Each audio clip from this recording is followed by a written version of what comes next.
بسم اللہ الرحمن الرحیم۔ محترم ناظرین، السلام علیکم ورحمۃ اللہ وبرکاتہ۔ زلمے خلیل نے عمران خان سے خفیہ ملاقات کی۔ عمران خان کارکنوں کو ڈھال بنا کر خود قانون کا سامنا کرنے سے بچنا چاہتا ہے۔ لاہور کو ایک شخص نے نو گو ایریا بنا دیا، عمران کے پیچھے بیرونی ایجنڈا ہے۔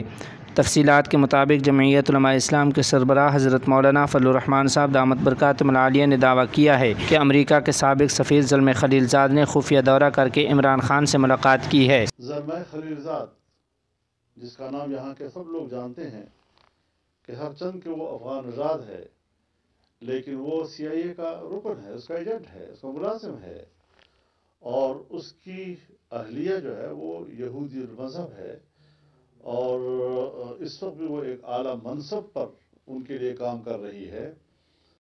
انہوں نے گزشتہ چند مہینوں کے اندر خفیہ پاکستان کا دورہ کر کے عمران خان سے ملاقات کی ہے، اور 2-3 گھنٹے کی تفصیلی ملاقات کے بعد وہ واپس کیا ہے۔ اور ابھی پرسوں ترسوں انہوں نے باقاعدہ عمران خان کے حق میں ٹویٹ کیا ہے۔ جو یہ امریکہ کے اندر سے اس لیول کے لوگوں کی ان کو ایک سپورٹ کی خبریں جو اس وقت تازہ ترین سامنے آ رہی ہیں۔ سربراہ جمعیت علماء اسلام نے کہا کہ عمران خان کارکنوں کو ڈھال بنا کر خود قانون کا سامنا کرنے سے بچنا چاہتا ہے۔ لاہور کو ایک شخص نے نو گو ایریا بنا دیا، وہ کسی عدالت میں پیش نہیں ہو رہا اور عدالتوں اور قانون کا مذاق بنا رہا ہے۔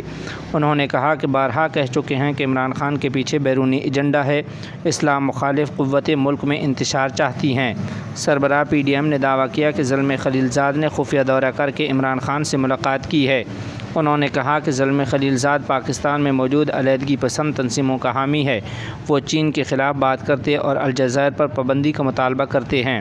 مولانا فضل الرحمان صاحب دامت برکاتہم کا کہنا تھا کہ اس سے پتہ چلتا ہے کہ عمران خان کے پیچھے کون سی قوتیں ہیں۔ سربراہ PDM نے کہا کہ یہودیوں کے نمائندوں کی جانب سے عمران خان کی حمایت کرنا لمحہ فکریہ ہے۔ امریکہ سے یہودیوں کے نمائندے عمران خان کی حمایت میں سامنے آ رہے ہیں، اور وہ کہہ رہے ہیں کہ عمران خان سے اس لیے ڈر رہے ہیں کہ کہیں آئین تبدیل نہ ہو جائے۔